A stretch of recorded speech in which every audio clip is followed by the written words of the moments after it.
عبدالمجید صدیقی سر سے گزارش کرتا ہوں کہ وہ یہاں پر اسٹیج پر کرسی پہ تشریف لائیں، کیونکہ پروگرام کافی وقت ہو گیا ہے، پروگرام جو ہے شروع ہوا چاہتا ہے۔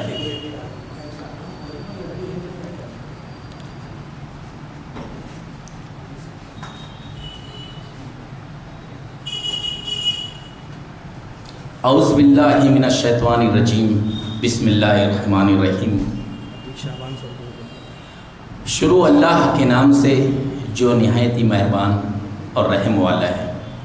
خدا کے نام سے ہر کام کا آغاز کرتا ہوں، خدا کے نام سے ہر کام کا آغاز کرتا ہوں، اسی پر ہے بھروسہ، میں اسی پر ناز کرتا ہوں۔ حاضرین کرام، جیسا کہ آپ بورڈ پر دیکھ رہے ہیں، یہاں محبان ادب، ادارہ محبان ادب اور سٹی کالج کے اشتراک سے ہر مہینہ افسانوی نشست منعقد ہوتی رہتی ہے۔ گزشتہ 26-27 سالوں سے یہ سلسلہ جاری ہے، اور آج کی ہماری یہ افسانوی نشست جو ہے یہ بھی جاری ہو رہی ہے آپ کی دعا سے اور آپ کے موجودگی کی وجہ سے۔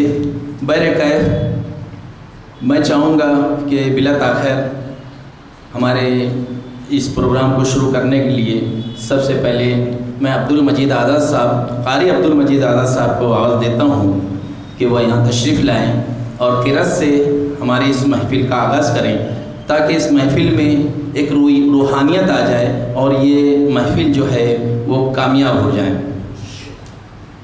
عتیق شعبان سر سے گزارش ہے کہ یہاں تشریف لائیں اسٹیج پر، کیونکہ سر جو ہیں عبدالمجید صدیقی سر تنہا بیٹھے ہوئے ہیں، اگر وہ جوڑی بن جاتی ہے تو دیکھنے والوں کو بھی بڑا اچھا لگے گا۔ بہرکیف عبدالمجید آزاد صاحب تشریف لائیں اور قرأت سے اس محفل کا آغاز کریں۔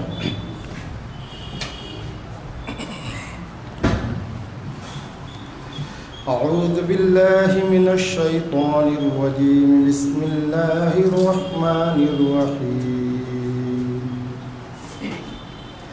الحمد للہ رب العالمین الرحمن الرحیم مالک یوم الدین، ایاک نعبد و ایاک نستعین، اهدنا الصراط المستقيم صراط الذين أنعمت عليهم غير المغضوب عليهم ولا الضالين۔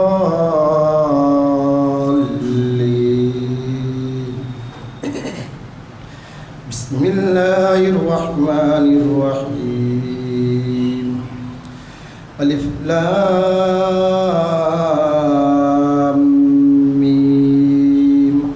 ذلك الكتاب لا ريب فيه هدى للمتقين الذين يؤمنون بالغيب ويقيمون الصلاة ومما رزقناهم ينفقون،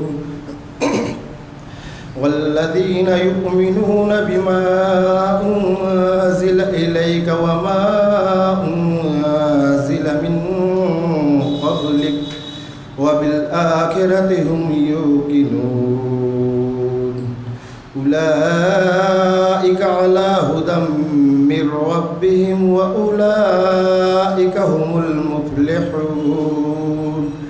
إن الذين كفروا سواء عليهم أأنذرتهم أم لم تنذرهم لا يؤمنون، ختم الله على قلوبهم وعلى سمعهم وعلى أبصارهم غشاوة ولهم عذاب عظيم۔ صدق الله العظيم۔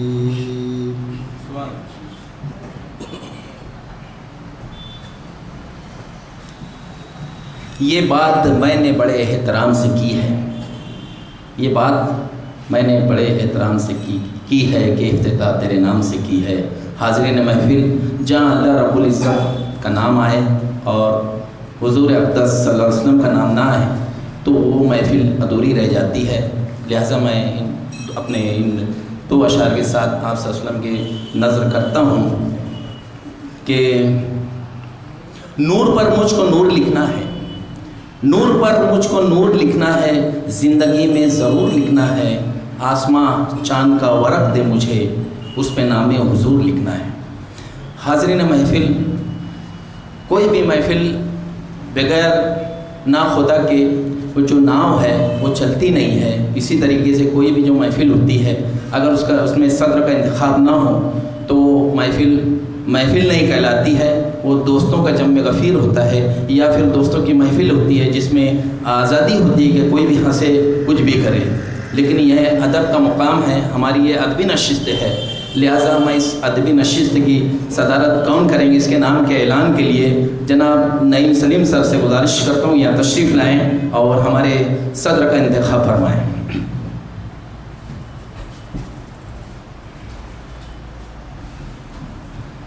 السلام علیکم۔ آج کی اس افسانوی نشست کی صدارت کے لیے میں شہر عزیز کی معروف ادبی، تعلیمی، سماجی شخصیت، ماہر معاشیات محترم پروفیسر عبدالمجید صدیقی صاحب کا نامی اسم گرامی پیش کرتا ہوں، اور اس امید کے ساتھ کہ تمام حاضرین کی تائید اس کے اندر شامل رہے گی، اور صدر موصوف سے التماس کرتا ہوں کہ وہ آج کی نشست کی کارروائی کو مزید آگے بڑھانے کی اجازت مرحمت فرمائیں۔ بہت بہت شکریہ سر۔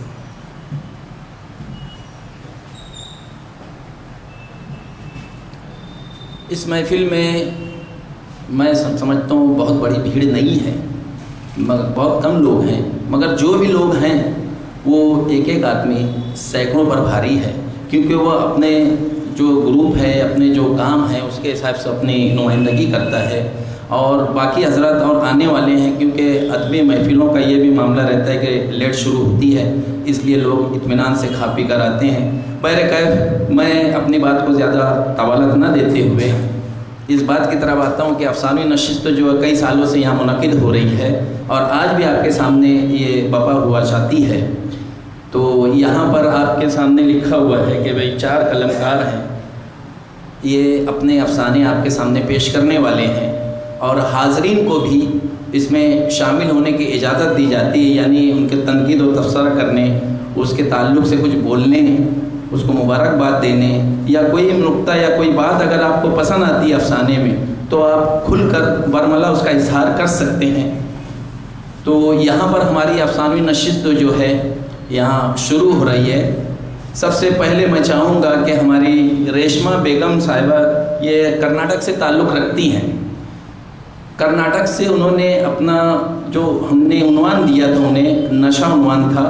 گزشتہ کی جو نشست تھی ایک ماہ قبل، اس میں بھی نشہ موضوع کے حساب سے ہی یہاں افسانے پیش ہوئے تھے۔ باہر کی جو افسانہ نگاران ہیں وہ انہوں نے اس میں حصہ لیا تھا۔ آج بھی جو ہے شروعات جو ہے میں باہر کی جو قلمکار ہیں، ریشمہ بیگم کرناٹک سے تعلق رکھتی ہیں، ان کا افسانہ پیش کرنے کے لیے عبدالمجید آزاد صاحب کو یہاں آواز دے رہا ہوں کہ یہاں تشریف لائیں۔ عبدالمجید آزاد صاحب جو آپ کے سامنے آنے والے ہیں، یہ بذات خود ایک بہترین افسانہ نگار ہیں۔ گزشتہ 2 ماہ قبل انہوں نے ایک بہترین افسانہ پیش کیا تھا سپر مارکیٹ میں، ایک افسانوی نشست ہوئی تھی محبان ادب کی، پٹھان عنوان سے، اور وہ افسانہ کافی کچھ پسند کیا گیا۔ عام زبان میں بولا جائے تو وہ ہٹ ہو گیا وہ افسانہ، مختصر افسانہ تھا پٹھان۔ بہرحال وہ پٹھان تو نہیں ہے۔ انصاری عبدالمجید آزاد صاحب کو میں آواز دے رہا ہوں کہ یہاں تشریف لائیں، اور ریشمہ بیگم جو کرناٹک سے تعلق رکھتی ہیں، ان کا افسانہ جو ہے اس کا عنوان بھی جو ہے، موضوع تو نشہ تھا، اس کا عنوان بھی نشہ ہے، وہ آپ کے سامنے پیش کرنے آ رہے ہیں عبدالمجید آزاد صاحب۔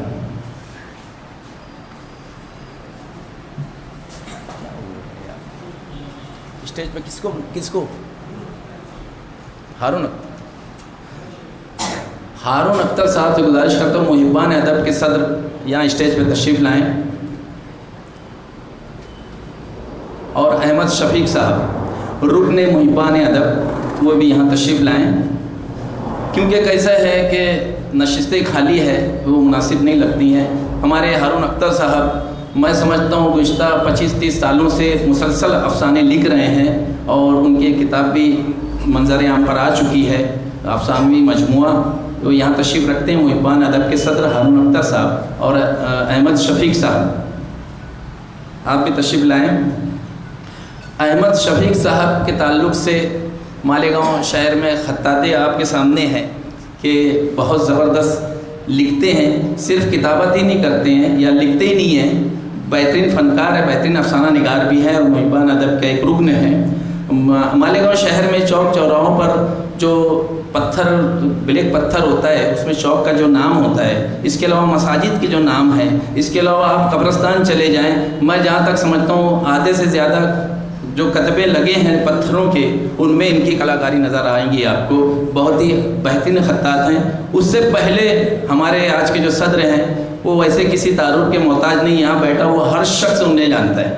عبد المجید صدیقی سر جو ہیں city college, professor Abdul Majeed Siddiqui سر جو ہے جہاں ہم بیٹھے ہوئے ہیں سٹی کالج کے سابق پرنسپل ہیں، اس کے علاوہ ایٹیٹی ہائی اسکول جو انتظامیہ ہیں اس کے سیکریٹری ہیں، اس کے علاوہ کئی کتابیں ان کی منظر عام پر آ چکی ہیں اور بہترین ادب نواز ہے، بہترین خود بھی لکھتے ہیں، میں سمجھتا ہوں کہانیاں افسانے وغیرہ بھی عبد المجید صدیقی سر لکھتے ہیں۔ وہ آپ کے سامنے آخر میں خطبہ صدارت دیں گے ہی، ان کی شخصیت کسی تعارف کے محتاج نہیں ہے۔ اس کے علاوہ ہمارے عتیق شعبان سر مالیگاؤں ہائی اسکول کے مالیگاؤں ہائی اسکول کے سابق ٹیچر ہیں اور مالیگاؤں نثری ادب کے سابق پرنسپل ہیں اور مالیگاؤں نثری ادب کے فی الوقت کے صدر ہیں، وہ بھی یہاں پہ تشریف رکھتے ہیں۔ بہرکیف معاملے کو زیادہ نہ بڑھاتے ہوئے عبد المجید صاحب کو آواز دیتا ہوں کہ وہ ریشمہ بیگم کا جو افسانہ ہے نشہ وہ آپ کے سامنے پیش کرے کہ نشہ پلا کے گرانا تو سب کو آتا ہے، نشہ پلا کے گرانا تو سب کو آتا ہے، مزہ تو تب ہے کہ گرتے کو تھام لے ساتھی۔ آپ کے سامنے عبد المجید آزاد۔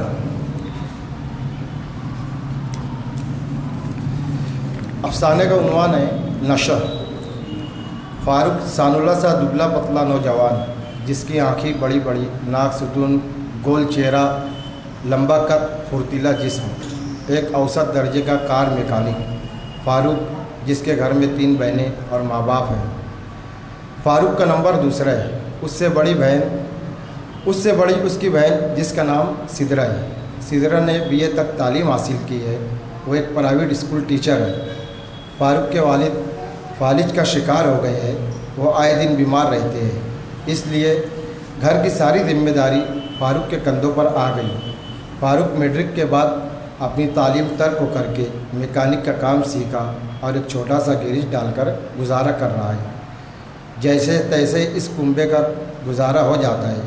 وہ اپنی بہن سے بہت محبت کرتا ہے، وہ اس سے ڈرتا بھی ہے کیونکہ بچپن سے ہی سدرہ نے اپنے بھائی بہن کی دیکھ بھال کی، ایک ماں جیسے کی۔ وہ ان کی ہر بات کا خیال کرتی، سب سے زیادہ بھائی بہنوں کی فکر رہتی، انہیں کھلانا، ٹیوشن پڑھانا، اسی لیے بھی سبھی سدرہ سے بہت محبت کرتے ہیں۔ ہنسی خوشی سے ان کے دن گزر رہے تھے۔ ایک رات فاروق دیر سے گھر آیا تو سدرہ کو بھائی کی فکر ہونے لگی۔ جیسے ہی وہ گھر آیا، بہن نے دروازے پر ہی اس سے سوال جواب شروع کر دیا۔ فاروق آج تم اتنی دیر سے آئے؟ سدرہ نے دروازہ کھولتے ہی سوال کیا۔ فاروق آپا، وہ اتنا کہتے ہی فاروق جھجک کر جواب دیا، آج گیریج میں کام کچھ زیادہ ہی تھا اسی لیے دیر ہوئی۔ سدرہ اتنی رات دیر گئے باہر نہ رہا کرو بھائی، اتنی رات گئے تک باہر نہ رہا کرو بھائی، تم جانتے ہو ہمیں تمہاری کتنی فکر رہتی ہے، جلدی گھر واپس آیا کرو۔ فاروق نے مسکراتے ہوئے بہن کی طرف دیکھ کر کہا، ٹھیک ہے آپا، اگلی بار جلدی آیا کروں گا۔ بھائی کی بات سن کر وہ مطمئن ہو گئی۔ فاروق سلجھا ہوا نہایت سمجھدار لڑکا تھا۔ اس کے دوست تو محلے کے علاوہ گیریج لائن کے بھی تھے، جن میں چند ایک نشے کے عادی تھے۔